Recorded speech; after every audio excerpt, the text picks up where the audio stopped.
Hello, my name is Stefan Lindblad. I'm an illustrator by profession. I live and work in Stockholm, Sweden. I want to show you a little bit what I found out by trying out the brand new LiveSketch tool in CorelDRAW 2017. And I want to share this with you because what I felt when I started using the tool was, to be honest, I felt annoyed and quite frustrated in the beginning. And that's because I didn't really look at what the tool settings were. And you have to look up here in the corner here. When you select the tool, you know that the property bar gets activated with the settings that we have available for each tool. And this is very important when you're working with LiveSketch. So these settings are basically those default settings that we have. And especially number 50 here, the value 50 for curve smoothing. I'm going to change that, but I'm going to show you before I change that a little bit what happens. And also what I think is important to keep in mind is this one, the timer.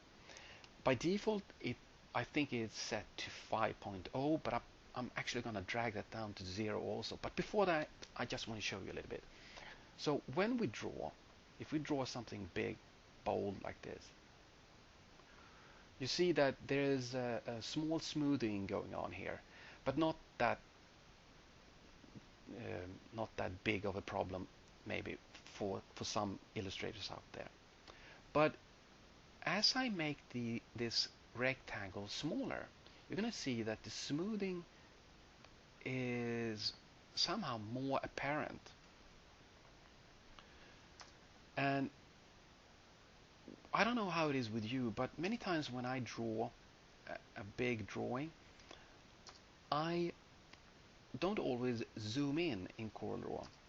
What I do instead is to draw small details, and I should many times zoom in because it will save time and the detail of the work will be much better. But as you can see now, that when I draw smaller, you see that they always become small, smooth, almost circle-like ellipses instead of this square. So what we do is to do this differently. I'm going to make the settings here, instead of the 50 that I have here, I'm going to show you how it even give a bigger smoothing result when I'm drag it up to 100. And I'm going to be a little bit, you see already, there's a lot of smoothing of the curves going on here. So that was really annoying for me.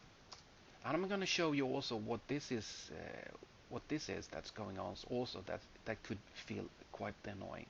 So to get that smoothing out of the way, just drag it down to 0.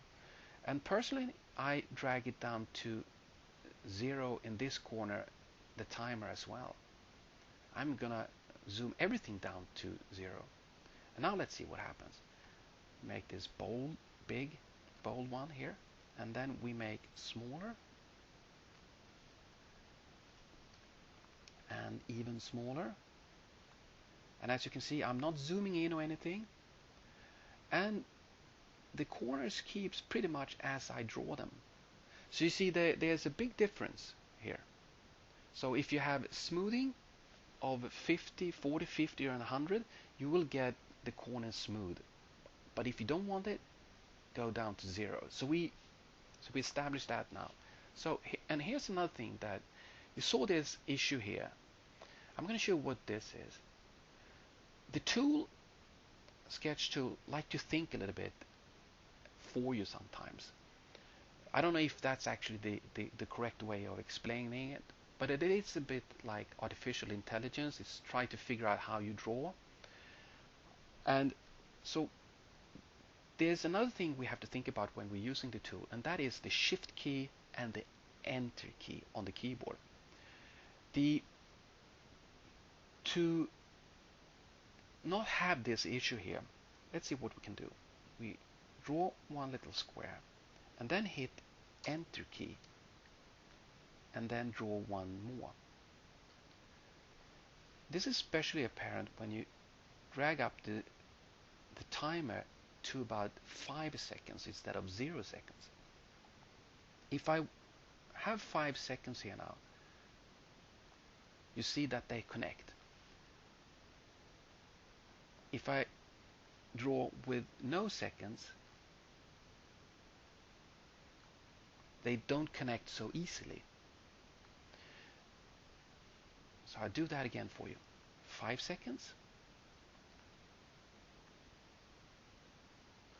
and they get connected. So we go back again, 0 seconds. Sorry for that. Drag one more. So this is 0 seconds. And you see they're not connected. The other thing you have to think about is holding the shift key. I'm zooming in now. When you're going to draw something close to a previously made outline, is to hold down the shift key and then draw. You see that I have 0 seconds here. If I'm going to drag it up to 5 seconds and I'm going to draw a new outline, you see there's some blue selection here. It's going to take about 5 seconds before it's settled. And that's also important to know. That's why I don't like the 5 seconds, because if I draw something here now, very close, and then I draw again, they get connected. If I have the 5 seconds and press down the shift key, sometimes they're still getting connected and sometimes they're not. But mostly they are. So down to 0.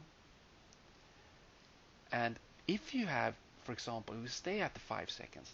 If you like that time frame of how fast you're drawing, it's important that if you're drawing an outline like this and it's thinking, then hit the enter key on the keyboard. You heard the little click there? Then you saw that the 5 seconds is cut and it goes faster to settle. So we do that again. See it here? It's blue. Enter. And you saw that that's like 2 seconds instead of changing these 5 seconds to 0, for example. So that's important. Enter key. Okay, this was a little bit too close. And the idea with the shift key is it doesn't always work as I might want myself, but the idea is to hold down the shift key and be able to draw closer. I would say still use the enter key, and then you draw a little bit closer. You see that it kind of hook to the other one here, and the previous outline there actually vanished and it was replaced. And why the thing about it being replaced is not so bad either, because when you draw something, you might like to sketch like this and get a smooth line and get it smooth. But you see there's things going on here, so you can actually draw on top of that and that would actually smooth. You see? So that's one of the few thoughts that I want to share with you with this first video. And as I explore this tool even more, I'm going to make a little new video for you. But these are the most first things that I've learned about using the new LiveSketch tool. Hope you enjoy it. Thank you.